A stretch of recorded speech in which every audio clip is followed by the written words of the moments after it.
O problema é de quando você começa a fazer coisas sem você saber quem é, você não sabe o porquê que você faz. E você até pode ir fazendo uma, duas vezes, três vezes, mas quando chega o dia mal, a tribulação, a dificuldade, como nós cristãos costumamos chamar, o deserto, aí nós somos provados, nosso caráter é testado, e a partir daí, nós verificamos se nós sabemos quem somos em Cristo.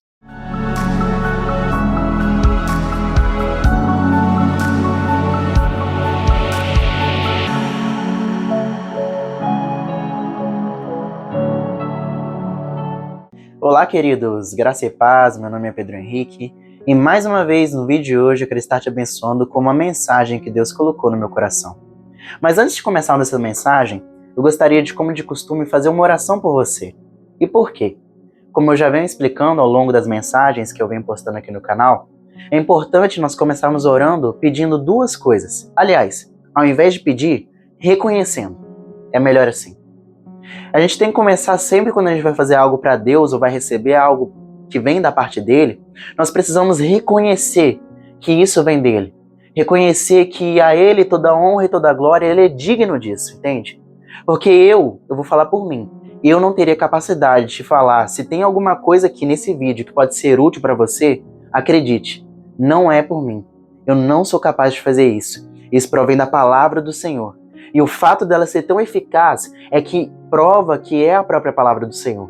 E é por isso que eu não posso começar essa mensagem sem primeiro reconhecer que eu estou nas mãos dele e que só acontece o que vai acontecer aqui hoje. Se essa mensagem de alguma forma tocar o seu coração, mudar a sua rota, mudar o seu destino, eu quero que vocês tenham certeza de uma coisa. Isso só é possível se for ele fazendo. Então por isso eu gostaria de começar rendendo glória a ele e pedindo para que ele possa tirar tanto a cegueira quanto a falta de audição espiritual, não é? Para que assim nós possamos entender e compreender aquilo que ele quer nos falar hoje, ok? Então, se você puder, feche seus olhos e eu gostaria de estar fazendo uma oração por você. Pai, mais uma vez eu quero te agradecer, meu Deus, porque tu és bom e a tua fidelidade dura para sempre. Senhor, Espírito Santo, eu te peço, abra os nossos olhos e ouvidos espirituais para poder ver e ouvir aquilo que tu tens preparado para cada um de nós. Eu não sei a dificuldade, a luta que essa pessoa está passando. Eu não sei o que ela precisa, mas eu sei de uma coisa, meu Pai. O Senhor é bom. O Senhor é justo, o Senhor é amor. E a Bíblia diz que o Senhor repreende o filho a quem ama, como um pai a quem quer bem. Então nós te pedimos, por favor, meu Pai, que o Senhor venha mover os nossos corações hoje. Que o Senhor possa, meu Deus, nos ensinar, meu Pai, a não ser apenas ouvintes, mas praticantes da Tua palavra, meu Pai. Porque isso é sabedoria. Sabedoria não é apenas pegar algo, saber um conceito e não viver, mas sabedoria é a prática daquilo que eu aprendi. Então eu te peço, por favor, meu Deus, que não venha ser apenas sabedoria humana, que venha ser a Tua palavra, que ela venha cumprir o propósito ao qual foi designada e colocada no meu coração. Abençoar pessoas, transformando elas, trazendo elas para perto de Ti. Que essa pessoa, meu Pai, se ela acredita que ela não é amada, que essa crença mentirosa possa cair por terra em nome de Jesus e que ela possa perceber que porque você é amor, ela está aqui agora e pode escutar a palavra do Senhor. É isso que eu te peço e te agradeço já crendo na vitória. Amém e amém. O tema que Deus ele colocou no meu coração hoje é sobre um Deus que dá destino aos seus filhos. Duas coisas que são muito importantes para o ser humano é nós entendermos primeiro quem nós somos e depois para onde vamos.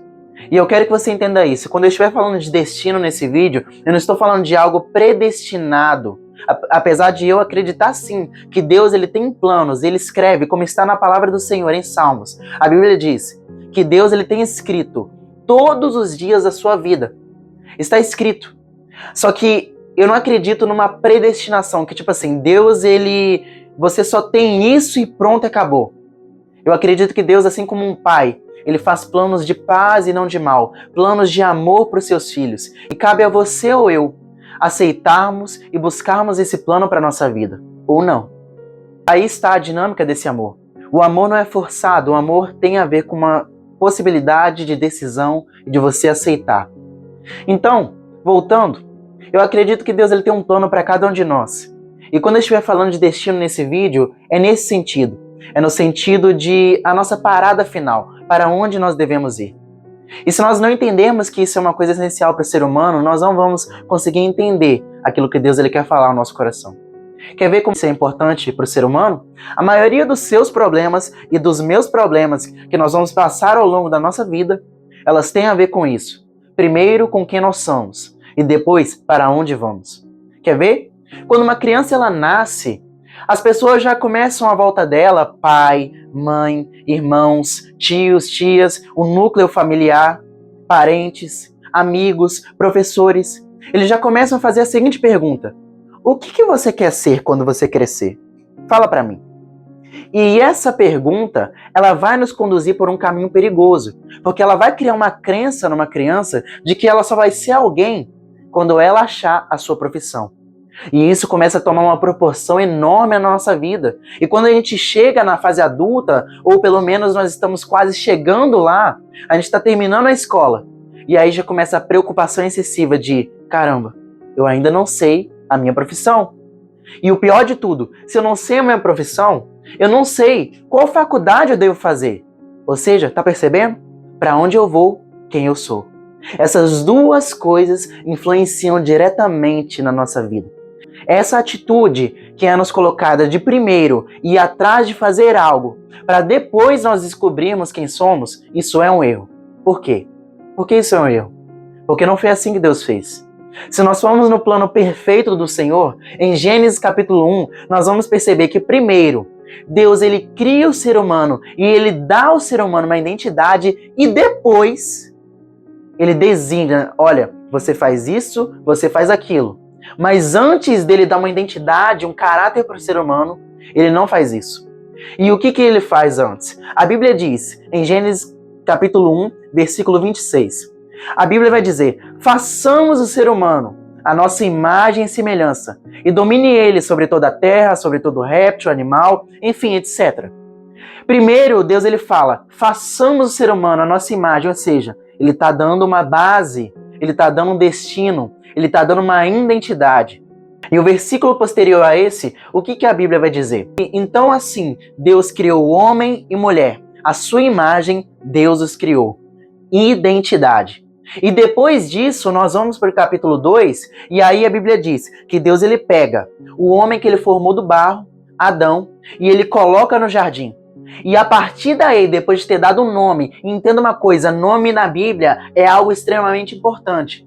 Nós vamos perceber que nome para Deus significa identidade. O que Deus ele deu para Jesus que ele não deu para ninguém? Um nome sobre todo nome. Sobre esse nome é alcançado, por exemplo, nós podemos orar e sermos atendidos, porque Jesus Cristo, ele mesmo fala antes de ressuscitar Lázaro, ele fala, Pai, eu te agradeço porque tu me ouviste e tu sempre me ouves. E ele fala isso para que nós possamos saber e entender. Quando vocês orarem, orem pedindo ao meu Pai em meu nome, e tudo o que vocês pedirem em meu nome será concedido. Por quê? Porque através desse nome nós temos acesso ao reino dos céus. A partir do nome de Jesus, o nome de Jesus é tão poderoso que ele tem a capacidade de fazer o reino das trevas recuar. E quando nós fomos chamados, por exemplo, para poder expulsar um demônio, expulsar uma força demoníaca, em que nome nós profetizamos isso? Em que nome nós damos essa ordem?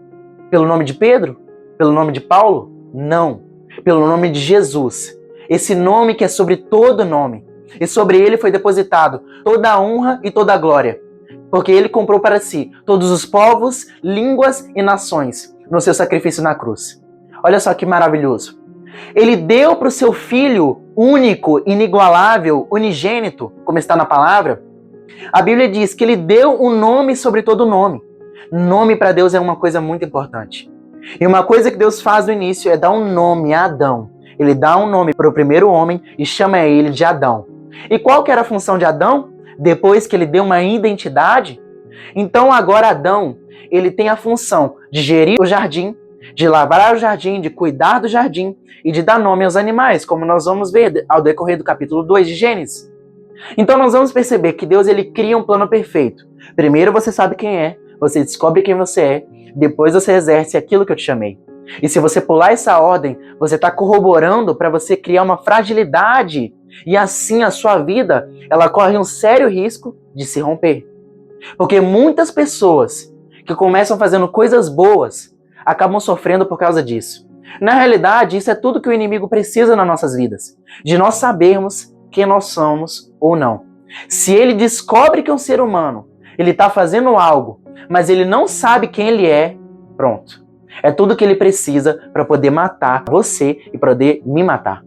Porque se nós não sabemos quem nós somos, aquilo que fazemos perde o sentido. Afinal de contas, se nós não sabemos quem nós somos, nós fazemos o que fazemos por quê? Só porque sim? E aí vem uma fragilidade. E o inimigo ele entra por essas brechas. E eu quero te provar isso lendo o capítulo de Atos, capítulo 19, o versículo 13 ao 16. Que vai dizer bem assim. Atos Apóstolos, capítulo 19, do versículo 13 ao 16. E eu vou te dar uma contextualizada bem rápida. O apóstolo Paulo, ele chega em Éfeso e ele começa a batizar os seus discípulos em nome de Jesus Cristo. E assim eles recebem o batismo do Espírito Santo. Eles são batizados com o Espírito Santo. E a partir daí, Paulo ele vai treinando esses discípulos. E alguns desses discípulos, eles começam a fazer algumas coisas, como nós vamos aqui ver. E no versículo 13 diz assim: alguns judeus que andavam expulsando espíritos malignos tentaram invocar o nome do Senhor, ou seja, o nome de Deus, Jesus, sobre os endemoniados. E dizendo, em nome de Jesus, a quem Paulo prega, eu ordeno que saiam. Os que estavam fazendo isso eram 7 filhos de Seva. E um dos chefes dos sacerdotes dos judeus, um dia o espírito maligno lhes respondeu. Olha só, eles começaram a fazer por um tempo. A maioria das pessoas é assim. Elas começam a fazer algo sem saber quem são por um tempo. E talvez até por um tempo dá certo. A Bíblia não fala que no primeiro dia, na primeira tentativa, o demônio, o espírito maligno falou isso. Mas ela vai falar agora, olha só, um dia, olha só, o que Satanás precisa para ele poder agir na sua vida. Um dia, o espírito maligno lhes respondeu, dizendo, Jesus, eu conheço. Jesus, eu conheço. Paulo, eu sei quem é. Mas e vocês quem são? E a partir daí, o demônio ele descobriu uma fragilidade naquilo que eles estavam fazendo. Porque veja bem a importância de você saber o que você faz e o porquê que você faz. Se você não souber quem você é, você não sabe o porquê de você fazer o que você faz. Por quê? Porque Paulo, por exemplo, que foi lá discipular essas pessoas, por que ele foi fazer isso? Porque ele sabia quem ele era em Cristo. A primeira coisa que Cristo faz quando ele tem um encontro com Paulo é mudar o seu nome. Jesus ele não se encontra com Paulo, ele se encontra com Saulo, o assassino, o perseguidor da igreja, o perseguidor daqueles que amavam a Cristo. Porém, a partir do momento que Paulo ele tem um encontro com Cristo, a vida dele é transformada. Ele designa Paulo para poder pregar o evangelho da graça aos gentios, pregar o evangelho de arrependimento, e a partir daí a vida de Paulo começa. Paulo não começa no ministério antes de saber quem ele é. Paulo primeiro ganha a sua identidade em Cristo, recebe um novo nome, recebe o seu nome verdadeiro, e depois, ele começa a pregar. E Jesus Cristo fez isso com muitas pessoas ao longo da Bíblia. Ele fez, por exemplo, com Pedro. Antes de Pedro se chamar Pedro, ele se chamava Simão. Deus, no Antigo Testamento, ele fez isso com o pai Abraão, o pai da fé. Antes ele se chamava Abrão. E antes a sua mulher se chamava Sarai. Mas depois, Deus ele mudou. Quando ele fez uma promessa para Abraão, ele mudou o nome dele. Ele falou, agora você não se chama mais Abrão, você se chama agora Abraão. Ou seja, pai de multidões. E depois ele muda o nome de Sarai para Sara, porque ela daria muitos descendentes a Abraão. E então nós vamos perceber mais uma vez aquilo que eu estou te falando. Nome para Deus significa identidade. E como a Bíblia foi escrita numa vertente judaica, nós temos que atentar a isso, porque para um judeu, a questão do nome é muito importante. Hoje em dia nós colocamos às vezes um nome, não foi o meu caso, por acaso não foi. Porque eu sou filho de pais cristãos. E o meu pai e minha mãe, eles procuraram um nome com significado, bíblico inclusive. Então, a partir daí, nós vamos entender que essa questão de nome nós deveríamos ter muita atenção. Porque quando nós escolhemos um nome para uma pessoa, ou nós somos inspirados pelo Espírito Santo para dar um nome para uma pessoa, isso não é qualquer coisa não. Isso tem a ver com identidade e destino. Mas voltando ao texto, eles não sabiam por que faziam. Então, o que aconteceu? Versículo 16. Então o endemoniado saltou sobre eles e os dominou, espancando-os com tamanha violência que eles fugiram da casa nus e feridos. Sabe que estado de roupa significa muito para Deus? Por que eles estavam nus? Porque não conheciam a Deus. Essa nudez aqui, claro, eu não vou pegar aqui e vou dar sempre um significado. Eles saíram daqui, o texto está colocando um fato histórico, um fato real. Essa nudez aqui, eles saíram realmente sem roupas desse confronto. Mas também, nudez para Deus significa estado do coração, estado de espírito. Ou seja, a partir desse momento, eles puderam verificar que eles não estavam em Cristo, porque eles não sabiam sua identidade. O problema de quando você começa a fazer coisas sem você saber quem é, você não sabe o porquê que você faz. E você até pode ir fazendo 1, 2 vezes, 3 vezes, mas quando chega o dia mau, a tribulação, a dificuldade, como nós cristãos costumamos chamar, o deserto, aí nós somos provados, nosso caráter é testado, e a partir daí, nós verificamos se nós sabemos quem somos em Cristo. E quando nós não estamos em Cristo, nossa vida perde a base, perde o sentido. E sentido é algo que as pessoas têm sentido muita falta. Aliás, até foi bem mal essa frase, perdão. Vou reformular aqui. Sentido é algo que as pessoas têm perdido ao longo do tempo. Nós vamos perceber que um gigante da nossa era, por exemplo, é a depressão. E chegar nesse estado de tristeza profunda, se você conversar com pessoas que estão nesse estado, o que elas vão falar para você normalmente? Cara, minha vida perdeu sentido. Sentido é algo muito importante. O que é sentido? É um ponto de referência. É você saber para onde você vai. Para você ter noção. Olha só, no mundo natural, a importância dos sentidos. Qual que são os 5 sentidos? Quais que são? Audição, tato, paladar, visão e olfato.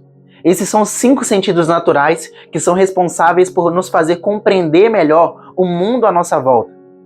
Tire um desses sentidos para uma pessoa e a vida dessa pessoa nunca mais será a mesma.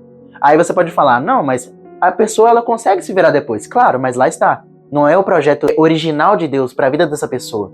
O ideal para Deus é que essa pessoa ela tivesse esses 5 sentidos. Mas quando, por exemplo, uma pessoa ela perde a visão, como é que vai ser a vida dessa pessoa agora?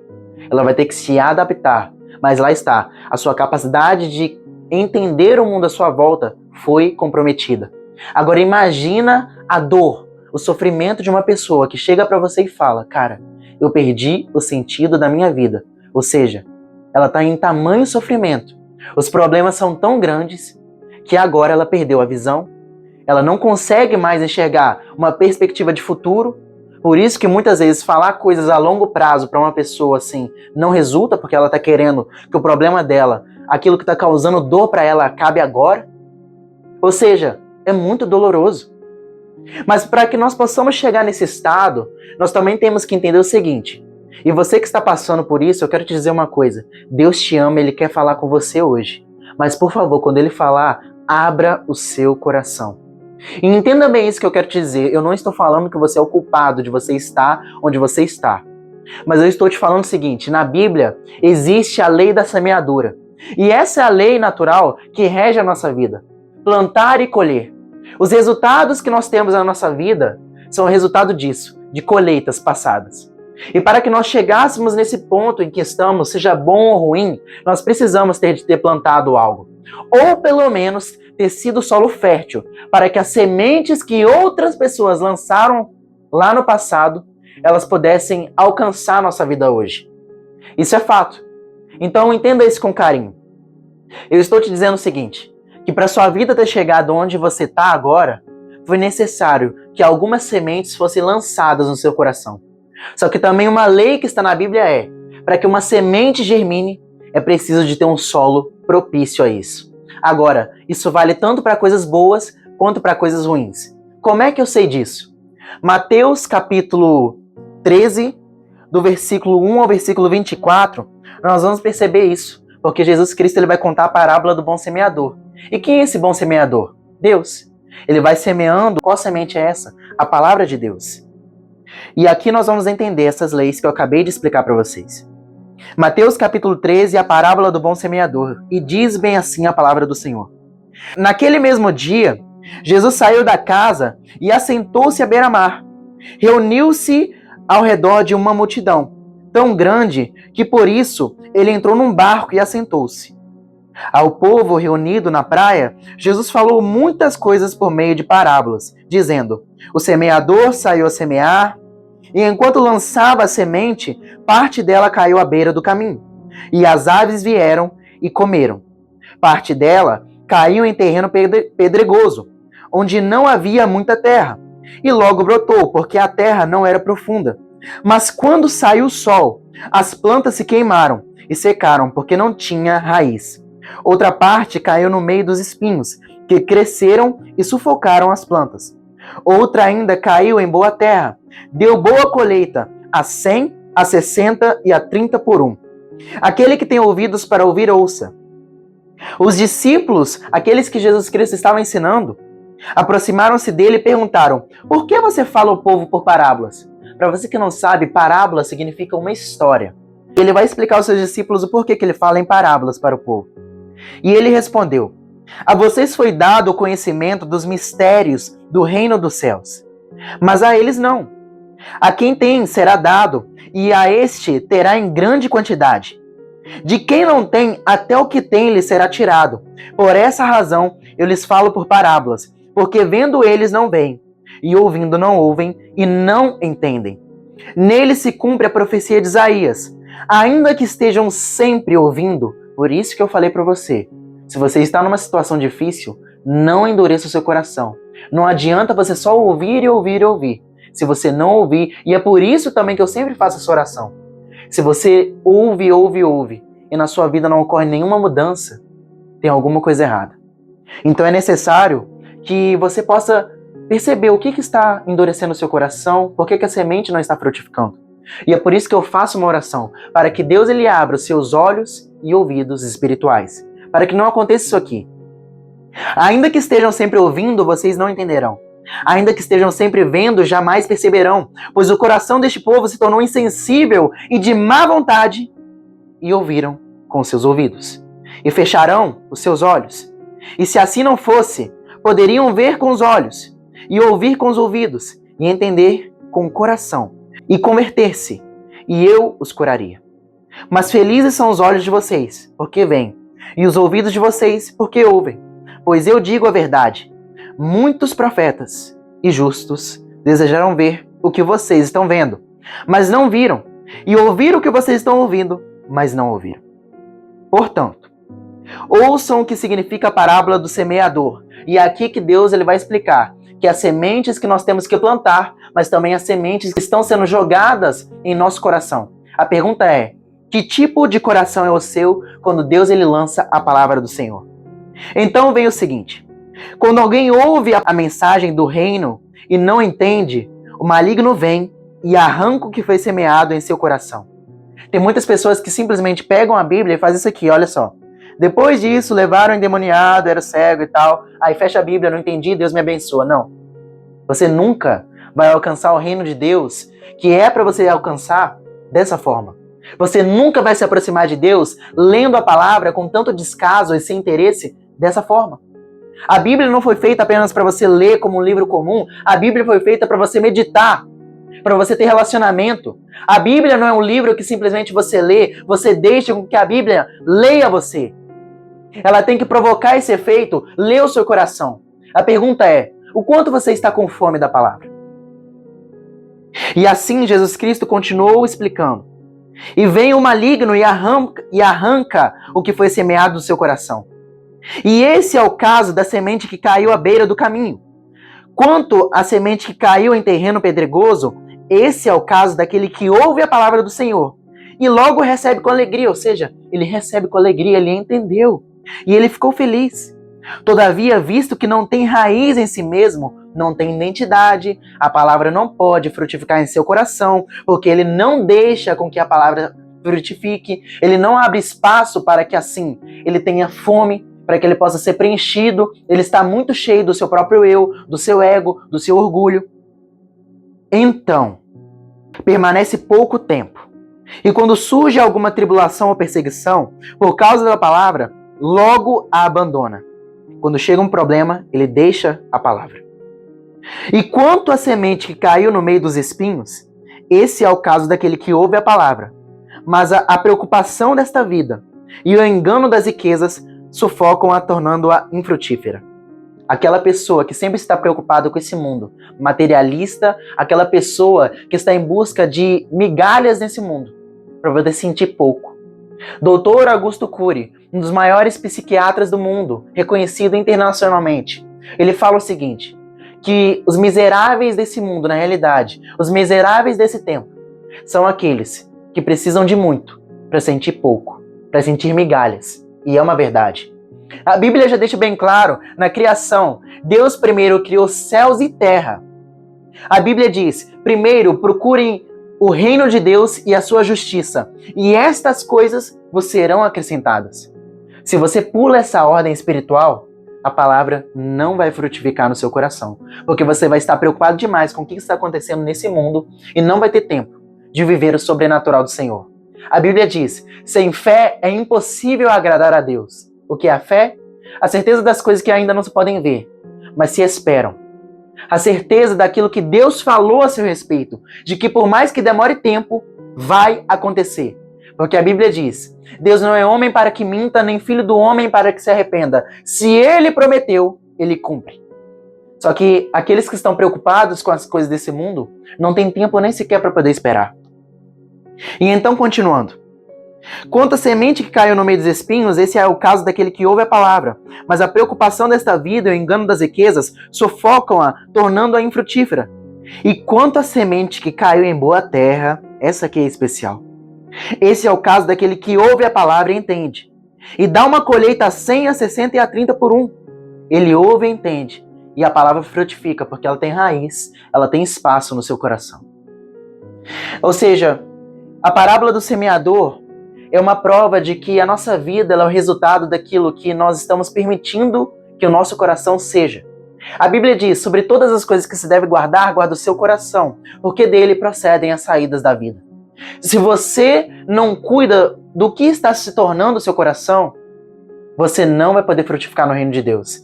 Seja por preocupações com essa vida, seja por medo da perseguição, seja por estar enganado com as riquezas, estar buscando sentido da sua vida no materialismo, seja por descumprir os princípios da palavra do Senhor. Mas isso eu vou deixar para o final. Agora, uma coisa que eu quero que você entenda. Se assim funciona para o reino de Deus, se para a palavra do Senhor, que é a semente aqui, ela frutificar no seu coração para uma coisa boa, isso depende do estado do seu coração, será que para as coisas ruins também não é assim? Se existe um bom semeador, será que também não existe um inimigo? E então, a partir do versículo 24, Jesus Cristo vai explicar isso.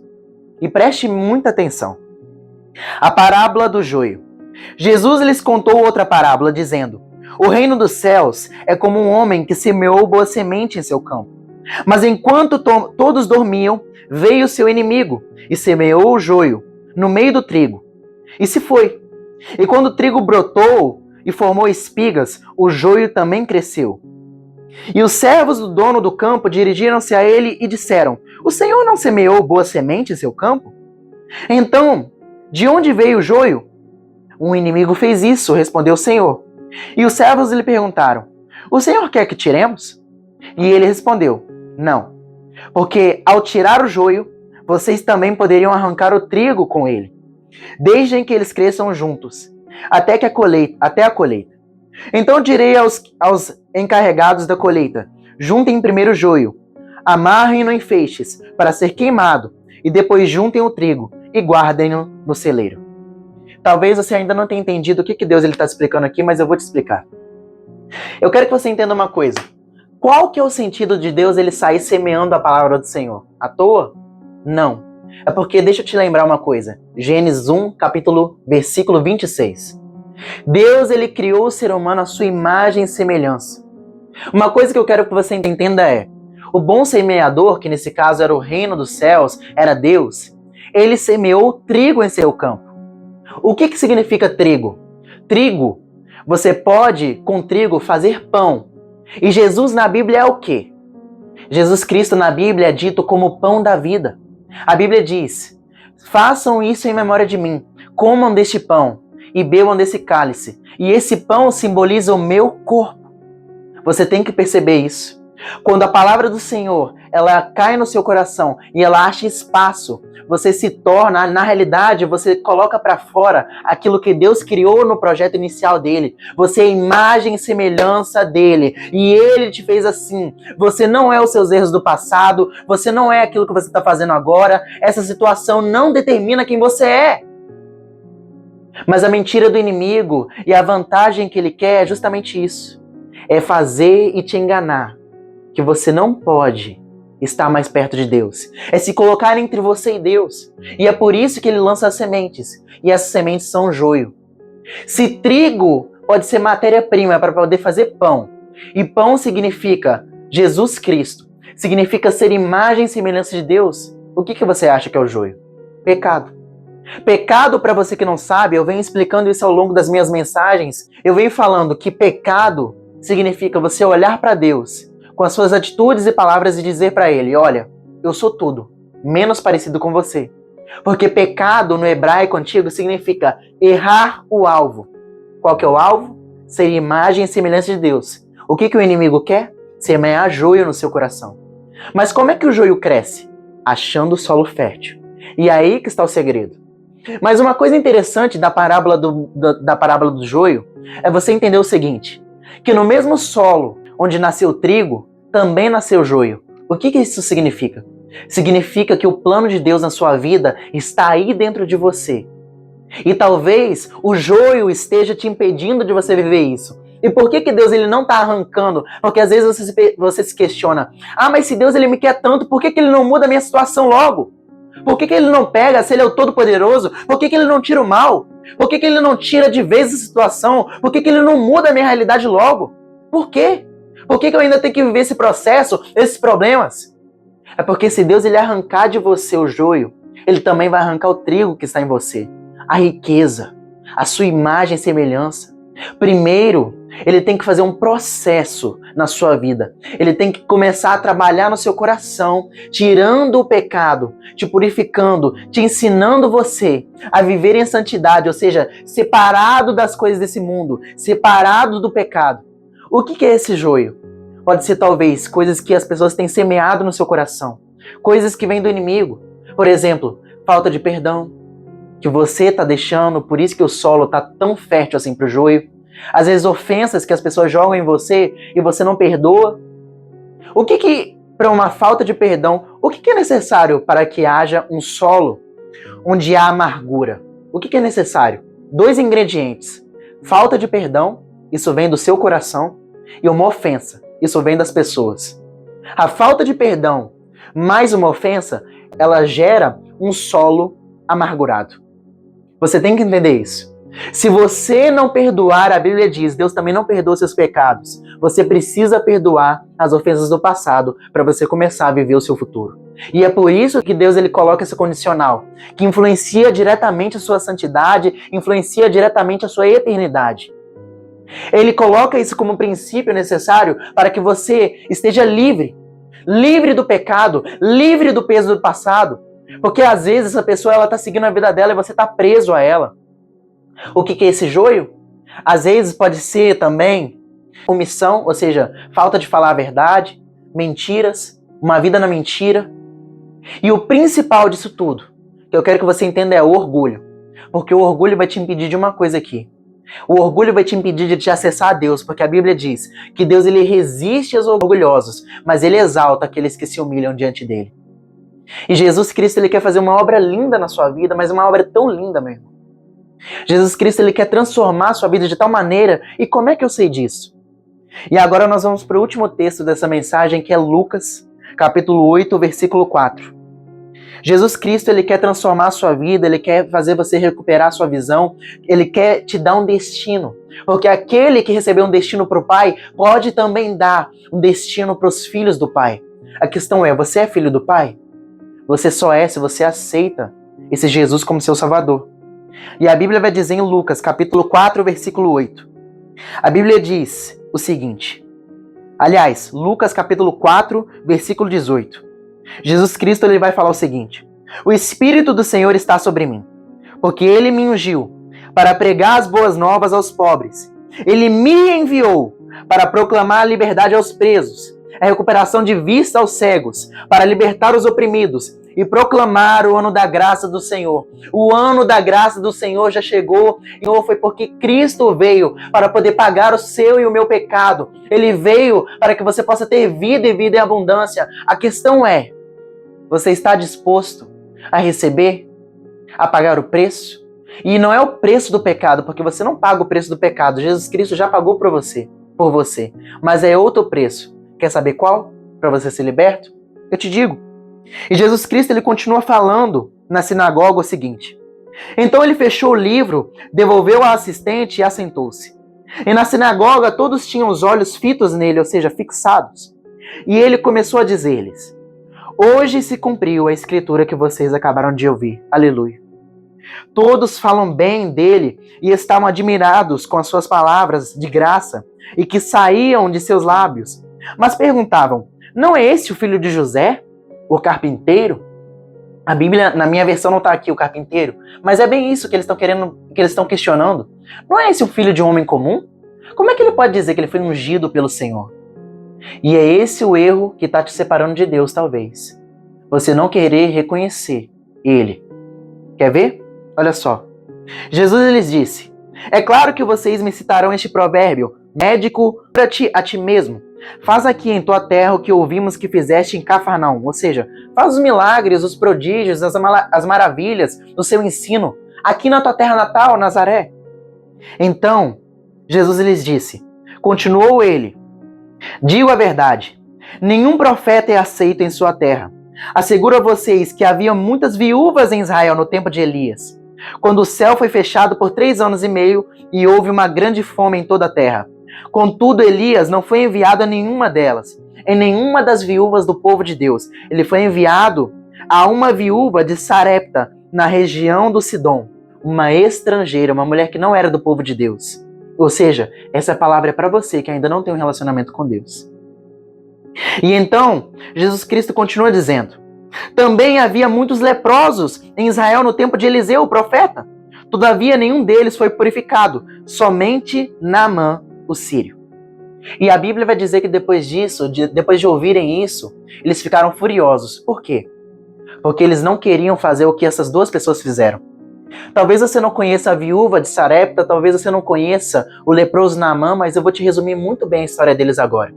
Essa viúva de Sarepta conta a história que o profeta Elias, ele proclamou que durante 3 anos e meio não haveria chuvas, haveria seca na terra. E para você que não sabe, antigamente as pessoas elas viviam disso, de colheita, de plantio. Ou seja, havia uma seca na terra, acabou. Era uma fome terrível. E nesse tempo, havia uma viúva em Sarepta, uma estrangeira, que Deus ele mandou Elias ir na casa dessa viúva. Então Elias vai, e essa viúva já não tendo quase nada em casa, só tinha um pouquinho de farinha para poder fazer pão. E a partir daí, a gente vê que essa viúva é posta numa situação muito difícil. Por quê? Porque ela estava com fome, mas aquele pão não era para si, ela também tinha um filho. Ou seja, ela e o filho dela morreriam de fome. Só que o que Elias vai falar para essa mulher? Elias vai falar para essa mulher: faz esse pão para mim, me entrega esse pão, e eu te falo em nome do Senhor, que se você fizer isso, não vai acabar para vocês, vai ter também comida para vocês. E assim, essa viúva, ela tomou uma atitude de fé, ela creu na palavra do profeta. E correndo risco sério dela e do seu filho morrer, porque você acha que uma mãe ia comer aquele pão? Não, ela estava pronta para poder dar esse pão para o filho dela. Porém, a Bíblia vai dizer que o milagre acontece na vida dessa mulher. E essa mulher, ela vai viver dessa provisão para sempre. Por quê? Porque obedeceu, porque creu na palavra do Senhor. Deus está te chamando a fazer isso também, a crer na palavra dele e crer que ele pode fazer milagres, ele quer fazer um milagre na sua vida. A questão é, você vai crer? E a história de Naamã, para você que não sabe, Naamã era um sírio, um general da Síria, um homem muito poderoso que a história conta que ele destronou o exército de Israel. Mas ele era leproso, ele tinha um problema. A lepra naquela época, a hanseníase, ela era uma doença terrível degradava os tecidos, era uma doença assim. Você ter uma condenação, você ter lepra, era uma condenação de morte. Porque você era segregado da sua família, da sua casa. Ou seja, era um processo assim muito doloroso e difícil, até a morte para o ser humano. Então, Naamã, ele ouve da boca de uma das criadas dele, de uma menina que inclusive ele roubou dos filhos de Israel. Ele trouxe essa menina cativa.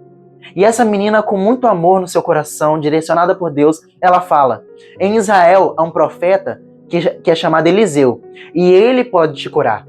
Então, ele vai atrás desse profeta, e o profeta dá uma direção para ele, dá uma ordem para ele, que é o seguinte: vá e se banhe no Rio Jordão 7 vezes e você será curado.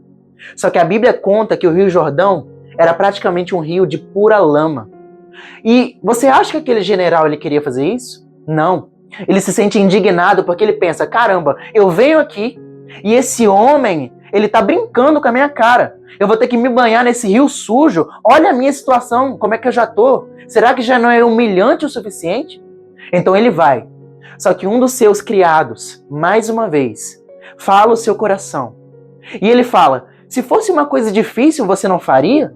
Porém, o que o profeta está te pedindo é uma coisa muito simples. E se é uma coisa tão simples, por que você não faz? Então, ele deixa o seu orgulho de lado, escuta a voz do profeta, se banha 7 vezes e a sua lepra vai embora. O que Cristo ele está falando aqui? Se vocês não têm a capacidade de reconhecer que vocês estão tão necessitados e carentes do milagre quanto uma viúva que estava numa situação difícil, ela creu no Senhor. Se vocês não deixarem o orgulho de lado, como Naamã deixou, vocês também não estão aptos para poderem viver os milagres que eu tenho e quero realizar na vida de vocês. E eu finalizo aqui. O Senhor Jesus, ele faz essa mesma convocação para vocês hoje, que estão ouvindo essa palavra. Querem ser curado? Então receba a mim como seu Salvador. Eu tenho a cura que você precisa. A questão é, você vai ter fé para você crer que você pode ser curado dessa situação? Você vai ser humilde o suficiente para reconhecer: Deus, eu preciso de um milagre, só você, mas ninguém, só você pode realizar na minha vida? A escolha é sua. E se você quer escolher hoje aceitar Jesus Cristo como seu Salvador e Senhor, e receber não só um milagre, mas um destino, porque Deus ele dá destino aos seus filhos, eu quero que você faça essa oração comigo agora, uma oração de profissão de fé, e você fale nos comentários o seguinte: eu aceito Jesus como meu único e suficiente Salvador, e eu me arrependo dos meus pecados e declaro que para lá não volto mais. Por quê? Porque eu quero like, porque eu quero engajamento? Não. É porque a Bíblia diz: aquele que me negar diante dos homens, eu também negarei diante do Pai. Porém, aquele que me confessar diante dos homens, eu também pegarei o nome dele e confesso diante do Pai, para que assim haja salvação. A Bíblia diz que com a boca nós falamos para que assim haja arrependimento de pecados, mas com o coração nós cremos, para que assim haja salvação. E se você quer receber isso hoje, só coloca a mão no seu coração e repita essa oração que eu vou te direcionar. É uma oração muito simples, talvez você não sinta nada acontecendo no seu corpo. Aliás, não é o comum. Talvez tenha aqueles que sintam, claro, né, que estão mais sensíveis à voz do Senhor. Mas se você não sentir, não há problema. Porque o que está acontecendo agora é espiritual, ok? Então feche seus olhos e eu vou fazer essa oração com você. Só repete: Senhor Jesus, eu me arrependo dos meus pecados. E eu declaro, meu Pai, que para lá eu não volto mais. Eu reconheço que eu preciso de um Salvador. E você é esse Salvador. Porque você pagou a pena, a minha dívida. Não há ninguém mais digno do que o Senhor de ter posse da minha vida. E é por isso que eu me rendo dessa vez ao Senhor. Eu não me rendo mais ao pecado. Eu me rendo a Ti, colocando à sua disposição o meu coração, para ser um solo fértil para a sua palavra, para que assim o trigo que já está em mim possa ser externalizado e eu venha viver o teu amor e proclamar o teu amor para aqueles que também precisam.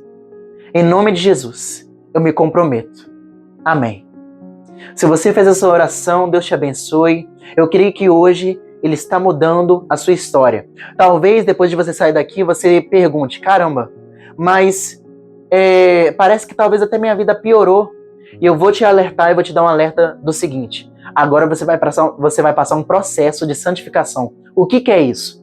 Sair das coisas do mundo, sair das coisas do pecado e começar a viver em espírito. Se antes você mentia, você não mente mais. Se antes você roubava, você não rouba mais. Inclusive, você trabalha para restituir aquilo que foi roubado. Se antes você vivia fazendo algo de errado, agora, pelo arrependimento, você não faz mais.